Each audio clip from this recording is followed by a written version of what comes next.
Conversamos con el señor Ernesto de la Jara, director del Instituto de Defensa Legal, ONG Peruana con 27 años de trabajo y dedicada a la defensa de los derechos humanos en el Perú. Señor de la Jara, buenos días. Muy buenos días. Tengo entendido que vosotros formáis partes de esta organización, o bueno, en esta campaña que es Fujimori Nunca Más. ¿Por qué? Bueno, este amplio movimiento de Fujimori Nunca Más agrupa a todas las personas que creemos que de ninguna manera debe regresar la dictadura de los años 90 que encabezó Fujimori junto con Montesinos y que se caracterizó por una violación de derechos humanos, por muchísimos casos de corrupción, por una toma de los medios de comunicación, de las instituciones, en fin, todas las características que tiene una dictadura se dieron en la década de los 90 y nosotros consideramos que la participación en las elecciones de Keiko Fujimori es justamente la estrategia para que regrese estos años que estaban ya superados.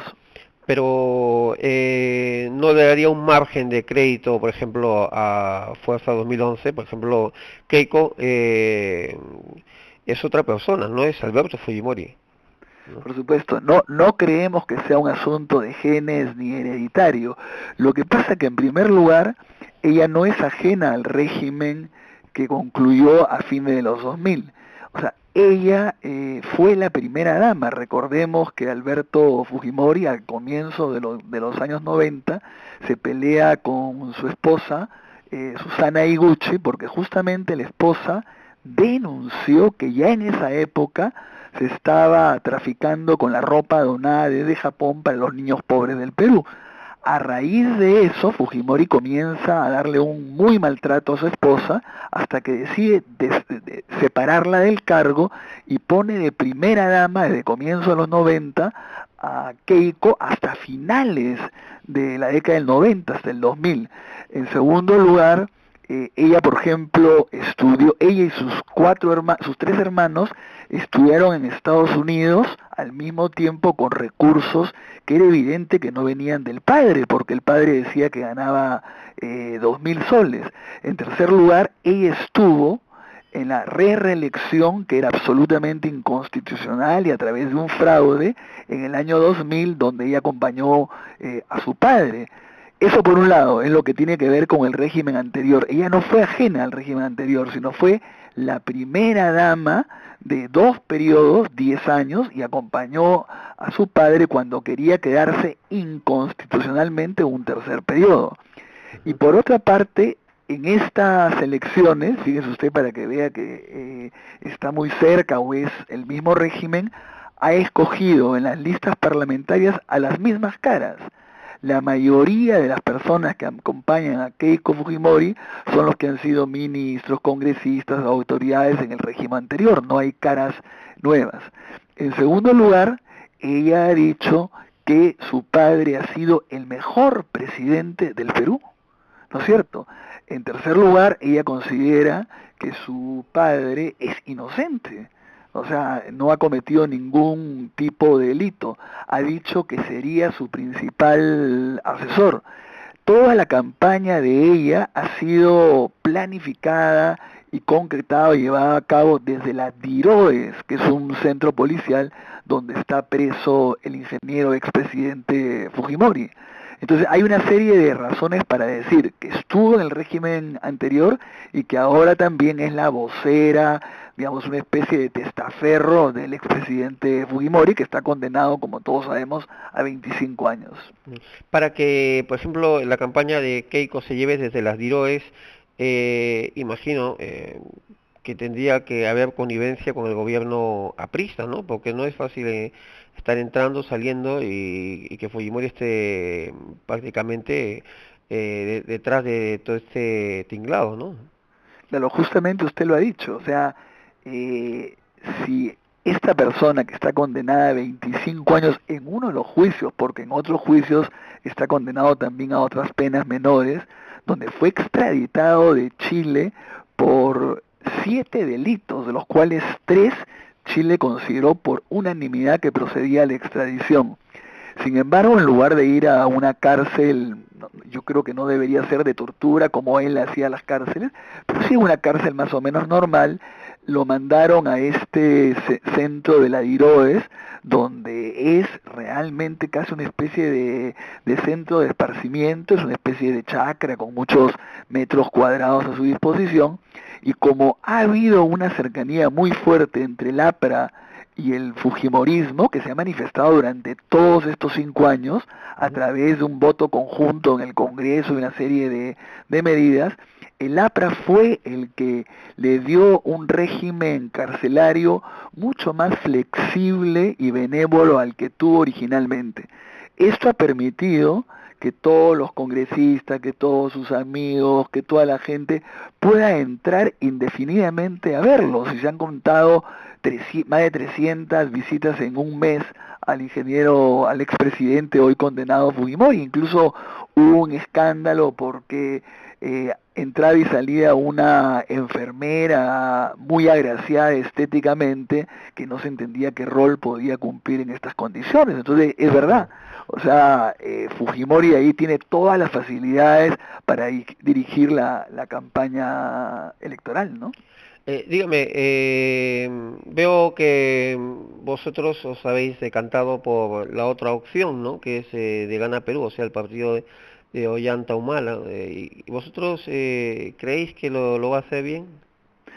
Mire, a ver, nosotros habitualmente somos una institución que no tomamos opción política porque somos una institución independiente de los partidos, del Estado, de la Claro. Iglesia, ¿no? Pero hacemos algunas excepciones. Por ejemplo, en el año 2000, cuando Fujimori justamente trató de reelegirse por segunda vez de manera absolutamente inconstitucional, porque cuando Ujú. él subió al poder la elección solamente era por 5 años y a través de un fraude hicimos esta excepción. Ahora también estamos haciendo la excepción. Nosotros somos de las personas que hubiese querido una segunda vuelta completamente diferente, ¿no es cierto?, entre otros candidatos. Sin embargo, por razones de protesta de la población, se puso en segunda vuelta al fujimorismo por un lado y al humanismo por otro lado. Entonces nosotros consideramos que lo peor que le podría ocurrir al país es la vuelta del fujimorismo, como hemos dicho. Entonces consideramos que el mal menor es la gente de Humala, y sobre todo porque en primer lugar ha habido una evolución en los últimos 5 años de Humala en términos de plan de gobierno. En segundo lugar, ha dado un conjunto de garantías que los que no habían votado por él en la primera vuelta le estaban exigiendo. Por ejemplo, ha juramentado que no se va a quedar más de 5 años, que va a recurrir a la vía diplomática ante cualquier conflicto, que los ministros de Defensa y del Interior van a ser civiles, en fin, un conjunto de garantías. En tercer lugar, ha incorporado a mucha gente que no era de su partido, que era más bien del partido del candidato Toledo. El candidato Toledo le ha dado su apoyo, el ex premio, mejor dicho, ex no, el premio Nobel de Literatura Vargas Llosa, y yo le diría que casi todos los sectores decentes de este país, sean escritores, artistas, intelectuales, representantes de sociedad civil, de una serie de partidos políticos, han decidido el no a Keiko y a la vez no están llamando a un voto viciado, sino están directa o indirectamente dándole el apoyo a Humala. Ahora, que siempre hay un riesgo, e indudablemente siempre hay un riesgo.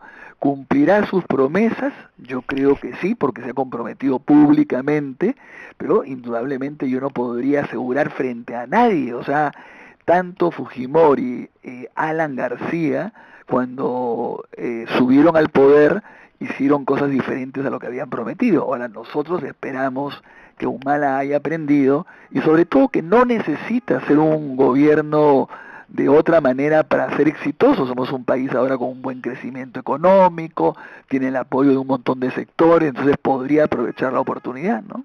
Claro, entonces una pregunta, una curiosidad. Entonces usted, como peruano que vive allá y que está al pie de los acontecimientos, ¿no cree que detrás de este movimiento humanista esté el gobierno de Chávez? Se habla mucho de eso. Sí, evidentemente se habla mucho de eso, pero a ver, yo creo que es una de las cosas que ha evolucionado en el último tiempo, uno. En segundo lugar, creo que se ha exagerado muchísimo, porque una cosa que debe tomar usted en cuenta es que la campaña y guerra sucia que ha habido contra Humala en el Perú y a favor de Keiko nunca no ha tenido ningún precedente en la historia del Perú. O sea, por eso decimos que ya estamos de alguna manera viviendo lo que podría ser el fujimorismo, ¿no? Hay un alineamiento de casi todos los medios de comunicación, de la parte más alta del poder económico, de la parte más conservadora de la iglesia, que es el Opus Dei, del propio gobierno de Alan García, que utiliza también el servicio de inteligencia. Entonces, este posible vínculo con Chávez lo han exagerado de una manera increíble, porque en cada acto que hace Humala se ve la presencia de Chávez. Yo creo que también ahí es una parte incierta, pero hasta ahora, a ver, yo le pongo dos elementos que me hacen dudar. Por un Sí, lado, recuerde que ya Humala tenía una banca de congresistas los últimos 5 años. En esos 5 años, estos congresistas humalistas nunca han presentado un proyecto estatista contra la libertad de prensa que favorezca el grupo de Chávez en la región. No ha habido absolutamente nada de eso. En segundo lugar, vemos también su apego, por ejemplo, más a la corriente de Lula, de la concertación democrática de Chile, de Uruguay, de El Salvador, ¿no? También hay, ¿no? Incluso iba a viajar a Brasil, ¿no? Podría ser que hay una evolución, y es lo que nosotros apuntamos y creemos que indudablemente es muy difícil lo que se le pide a él, o sea, que él como candidato a la presidencia diga: Chávez es un dictador y haré todo lo posible porque caiga. Eso no lo puede hacer ningún candidato ni ningún presidente de la República, ¿no es cierto? Es imposible. Y lo otro es que quien sí ha tenido un vínculo ya muy concreto con Chávez ha sido el gobierno fujimorista. O sea, recuerde que cuando se asilaron a raíz del golpe contra Chávez, vinieron al Perú los chavistas y tuvo muy buenas relaciones. Chávez vino a dar su respaldo a Fujimori cuando ya se hablaba del fraude, de la reelección inconstitucional. Incluso acá se ha sacado una foto donde está bailando Chávez con la candidata al fujimorismo Keiko Fujimori, está bailando con Chávez en una fiesta, ¿no? Entonces es un punto incierto, pero que se ha exagerado mucho y todos esperamos que... Yo soy absolutamente anti-Chávez, yo sí puedo decir que me parece un dictador, pero creo que exigirle eso a un candidato a la República es bien difícil, ¿no es cierto? Sería ya una incidencia en asuntos de política nacional, ¿no? ujú.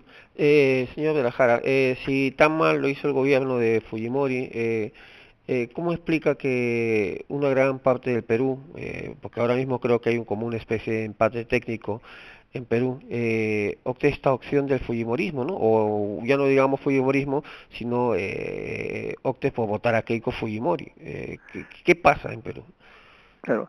A ver, primero una razón muy coyuntural, ¿no? Muy de estos tiempos, es que lamentablemente las otras candidaturas se dispersaron. Recuerde que había tres candidaturas que uno podría Sí, considerar que eran menos, digamos, o por decirlo, podrían haber sido consideradas mejores que estas de acá.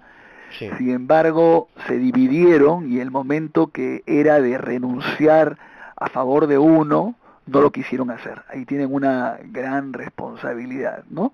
Sí. Eh, y ellos cometieron además, por ejemplo, el expresidente Toledo cometió muchos errores en la campaña, ¿no? Pero las razones de fondo, a ver, indudablemente la gente recuerda algunos aspectos positivos que se dieron, ¿no? Uno primero que es objetivo es que Alan García dejó el Perú con una hiperinflación increíble y Fujimori la bajó. Ahora, la bajó aplicando un programa económico que él había dicho que no lo iba a aplicar de ninguna manera, que era esta política del shock, ¿no es Claro. cierto?, contra Vargas Llosa. Entonces ahí fue un incumplimiento de la promesa, pero en fin, vale.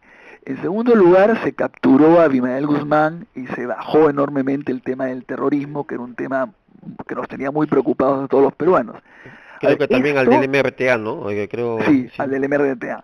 Pero a ver, quienes somos especialistas en este tema, claro, cuando ocurre un periodo de gobierno uno cosecha lo malo y lo bueno. Pero sí, todos sabemos que no se debió a Fujimori, porque Fujimori había apuntado al grupo Colina, a este grupo asesino, y más bien quien detuvo a Abimael Guzmán fue un grupo policial, la Dininque, que no tenía ningún apoyo del de Fujimori. Entonces, no fue él, pero cosecha, digamos, los éxitos por haber sido en su gobierno, ¿no es cierto? Entonces la gente asocia una mejor situación económica, el fin del terrorismo a esos años.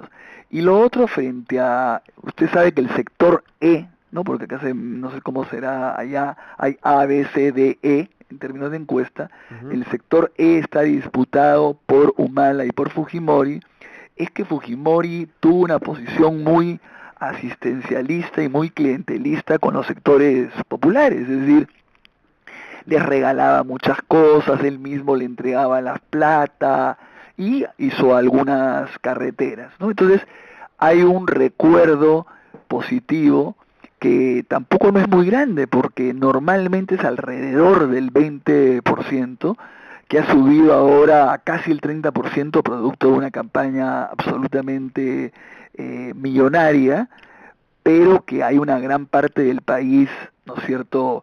Y ahora otra razón importante es que el sector A sobre todo, o sea, el sector del poder económico más alto, su candidato de manera inequívoca es el Fujimorismo, sin importarle lo que ha significado esa dictadura en los años 90, ¿no? Entonces estas son las razones por las cuales hay todavía un voto de alrededor de un 20%, se llama el voto, el núcleo duro a favor del Fujimorismo, y como última explicación yo diría lo que suele ocurrir, que muchas veces los gobiernos democráticos eh, no demuestran a las personas, ¿no es cierto?, que pueden hacer algo mejor que las dictaduras o los gobiernos autoritarios. Son gobiernos que también cometen muchos errores y no les dan la famosa frase de la democracia no se come, ¿no? ujú.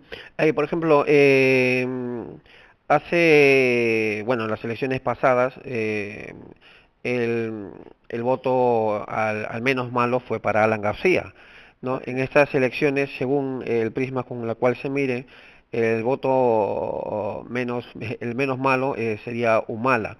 Pero también hay una corriente que ven que el voto menos malo sería para Keiko Fujimori, ¿no? Por ejemplo,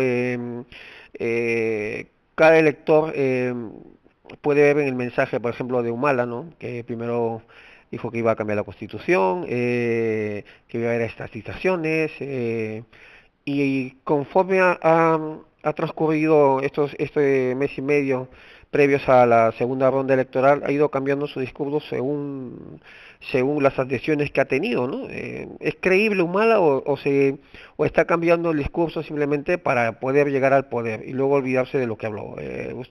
¿Vosotros cómo lo veis? A ver, ¿Es sincero sí, Humala? lo primero de la primera parte de lo que usted ha dicho, efectivamente hay un empate técnico, Sí. que es bien importante, ¿no? O sea, la diferencia es de un punto que está dentro del margen de error.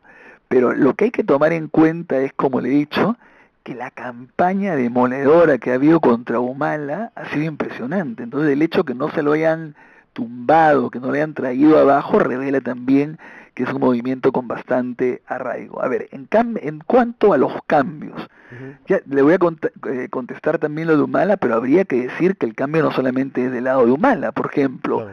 Keiko Fujimori un día dice que es independiente a su padre y otro día dice que lo que han hecho en los 90 lo volverán a hacer ahora.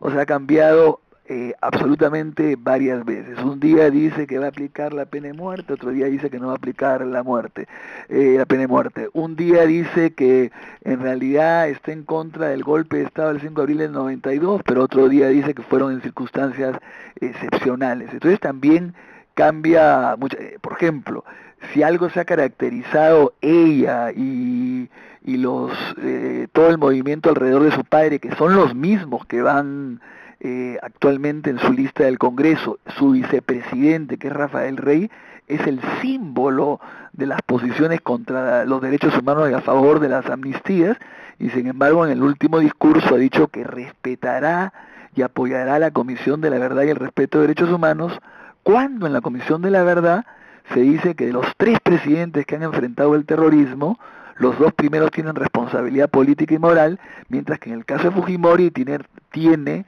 responsabilidad criminal. Sin embargo, ella dice que es inocente. Entonces, de parte de ella también había una serie de cambios muy importantes. Por ejemplo, ella también había dicho que no iba a tocar a los empresarios en lo que es el impuesto a la sobreganancia, y ahora también insinúa que lo va a hacer. O sea, ha habido también cambios importantes, ¿no? ¿Cuál creerla? ¿Cuál de las dos? La dulce, la que sale a tratar de decir que es independiente, o la otra que es parte del régimen de Fujimori, también es un enigma. En el caso de Humala, efectivamente, ha habido una evolución en el plan de gobierno. Ahora, el punto que usted dice, que es el cambio de hacer una constituyente para un cambio total de la Constitución, hay que tomar en cuenta lo siguiente. Como fue una constitución en realidad aprobada y hecha a medida del fujimorismo, recuerde que fue hecha después de un golpe de Estado. El golpe de Estado fue en abril de 92, y como mecanismo de reinstitucionalización de la democracia, Fujimori planteó exactamente el mismo esquema que Chávez y todos los dictadores de la región. Planteó una constituyente que aprobara una nueva constitución donde se introdujo la reelección, que estaba prohibida cuando él subió, y se sometió a un referéndum que ganó por muy poco y que ahora sí hay dudas de que si fue con fraude o no. Entonces, han sido muchísimas las personas. Por ejemplo, yo participé de un grupo de reforma constitucional con Valentín Paniagua, donde todo el mundo había planteado, por ejemplo el APRA también, de que había que hacer una constituyente para reformular totalmente la Constitución. Ese ha sido un planteamiento general. Lo que pasa es que en la medida que ha ido pasando el tiempo, ahora ya se ve que podría ser pues un caos jurídico si en la época que estamos, en el 2011, se vuelve una constitución de 1979. Claro. Y en segundo lugar, lo que él explica es que él no ha ganado pues por una mayoría del 50%. Entonces que él tiene que lograr un consenso, no solamente para ganar, sino que no es malo también intentar ganar, claro, sino uno negocia para atraer a los otros partidos políticos, por ejemplo al gobierno de Toledo, y lo que ha dicho es que va a hacer los cambios de la Constitución en la medida que logre el apoyo de los otros partidos por las vías previstas en esta Constitución. Porque el otro lado lo que pretendía es que él se comprometiera a que no iba a hacer ningún cambio en la Constitución, lo cual también era absurdo porque era quitarle una de las atribuciones que tiene todo presidente de la República. Entonces, ahí ha habido una evolución que ha sido también común a muchos sectores del país, pero lo cierto es que ya no plantea constituyente, ya no plantea un cambio total de la Constitución, sino sí plantea algunos cambios de la Constitución, que no es un cambio de modelo económico, ¿no?, que es otra cosa que es exagerado. O sea, él plantea, y eso sí es importante, que el 9% de crecimiento económico que tenemos, que es pues importantísimo y sumamente positivo, no ha habido los cambios proporcionales a ese 9%, en términos, por ejemplo, de inversión social, de educación pública, de salud.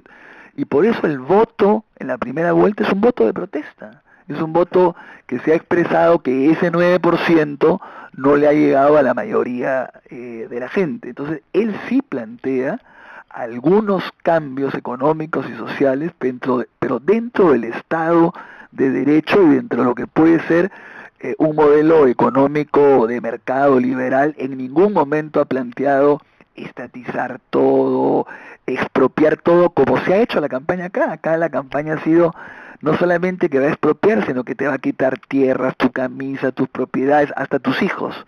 O sea, la campaña ha sido que va a haber guerra con otros países limítrofes, y que lo que va a hacer Humala va a quitarte a los hijos para entrenarlos para estas guerras. Esa ha sido una de las campañas que se ha hecho contra él, ¿no? Y no es cierto, ¿no? hay una curiosidad, ¿no? Porque todos los, bueno, quienes fueron candidatos y están, digamos, así entre comillas, en la órbita bolivariana, todos llegaron al poder y todos dijeron antes que iban a cambiar la constitución o iban a formar una asamblea, pero es curioso también, ninguno de los que ha entrado se ha ido, o sea, Evo sigue gobernando en Bolivia, Correa con los múltiples problemas que tiene también sigue gobernando en Ecuador, Ortega sigue en Nicaragua y a pesar de que no puede Claro. postularse, se va a postular y el único que quiso cambiar la constitución para reelegirse, que fue Zelaya, fue, bueno, ya sabemos todo lo que pasó, ¿no? En Honduras, ¿no? Lo sacaron del país prácticamente en pijama, ¿no? ¿No? ¿No cree Uribe que también en Colombia, ¿no? claro, Uribe Pero también en Colombia, pero de vamos otra a ver, manera, de otra sí. manera, ¿no? O sea, Pero a ver, yo le pero vamos a contesto ver, a eso, sí. simplemente digo que son curiosidades, ¿no? ¿No hay algún temor de que pueda pasar lo mismo en Perú? ¿No?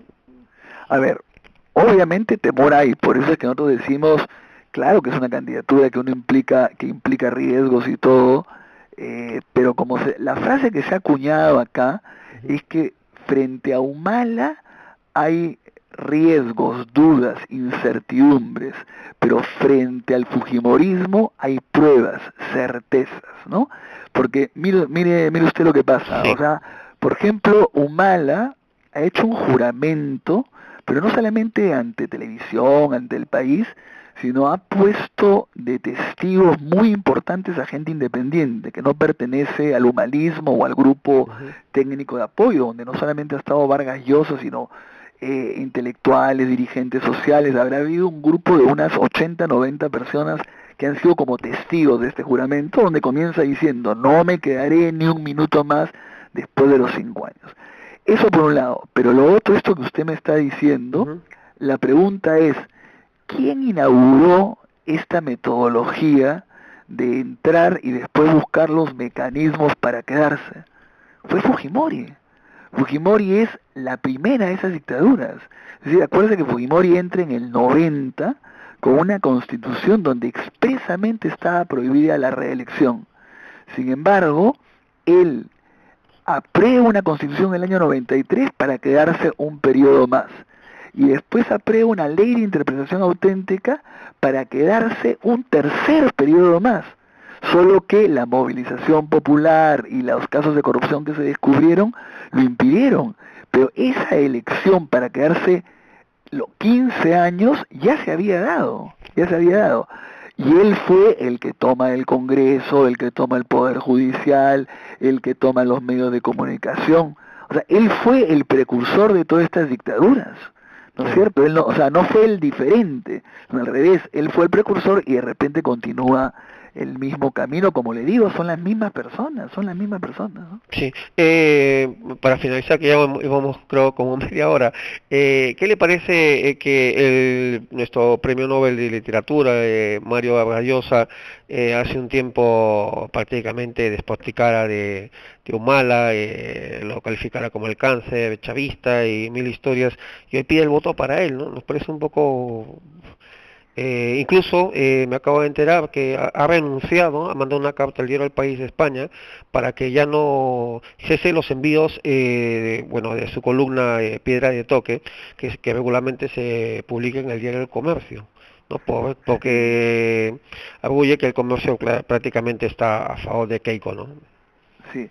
Bueno, lo que pasa es que, a ver, le comienzo por lo último. Acá Sí. el grupo del comercio es muy poderoso Ujú, porque no solamente tiene el periódico más antiguo que se llama El Decano, tiene otro periódico que se llama Perú 21, tiene un periódico muy popular que se llama El Trome, tiene un canal de televisión que es Canal 4, donde por ejemplo se ha contratado, se ha hecho una bolsa y se ha contratado al periodista, bueno, periodista entre comillas, Jaime Bailey, sí. para que por un sueldo determinado ataque a Humala.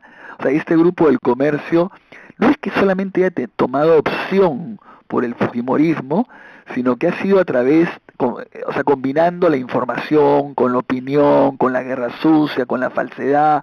Entonces ha sido muy, muy criticado, al punto, fíjese usted, que el director formal, que es Francisco Miro Quesada, ha firmado una carta contra Keiko, con un conjunto de politólogos intelectuales, y ha tomado el poder de facto otra persona que se llama Marta Meyer, que fue candidata en la lista del Fujimorismo en el año 2000.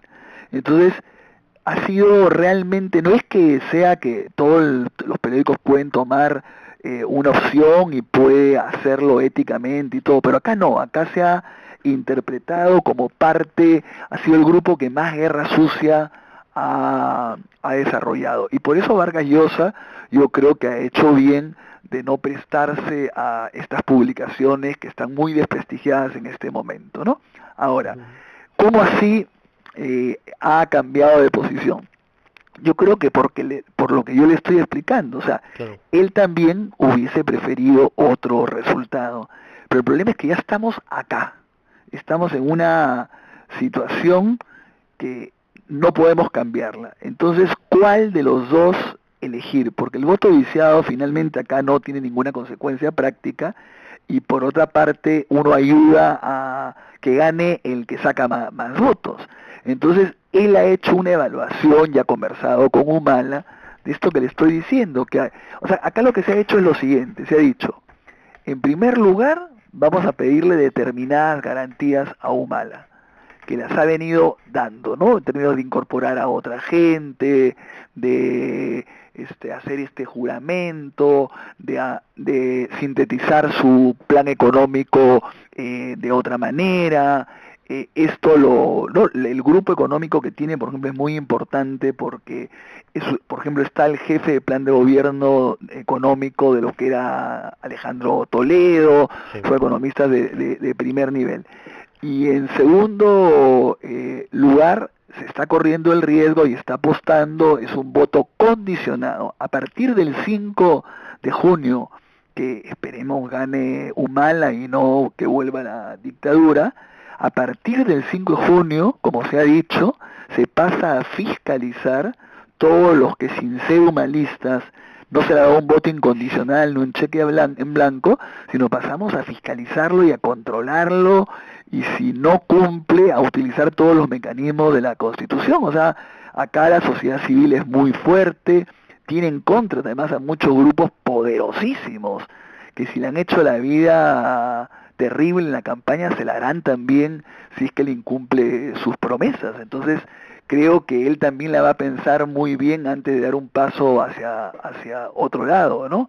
Entonces, por ahí ha sido la evolución de Vargas Llosa, y por supuesto ha tenido una ascendencia muy importante dentro de muchos peruanos, pero fíjese usted el nivel de intolerancia Sí. que acaba de venir como premio Nobel y había pues ovacionado por todo el Perú, y sin embargo este sector fanático de lo que es el fujimorismo lo ha comenzado a insultar, hay amenazas contra su hija, hostilizar, como cuando uno podría decir, discrepo con Vargas Llosa, pero eso no lo convierte pues en un delincuente, Claro, ¿no? ¿no? Para finalizar, señor de la Jara, estas elecciones dan la impresión como que fueron una lotería, ¿no? A ver qué sale, qué es lo mejor, puede salir bien o puede salir mal, ¿no? Y algo que he notado bastante, lo que está diciendo usted ahora mismo prácticamente, esto de los insultos a Vargas Llosa, es que el país se ha polarizado, ¿no? Antes, compañeros de la universidad, amigos, periodistas, unos discrepan con otros, unos incluso hasta se llegan a perder las amistades, como veas el caso de Vargas Llosa con Bailey, ¿no? Que se han estado, prácticamente Vargas Llosa lo ha estado descalificando, y el otro también, cuando antes en otros tiempos eran amigos. Claro. El país, me da la impresión que entre ambos candidatos, pues sea como que se ha fracturado, ¿no?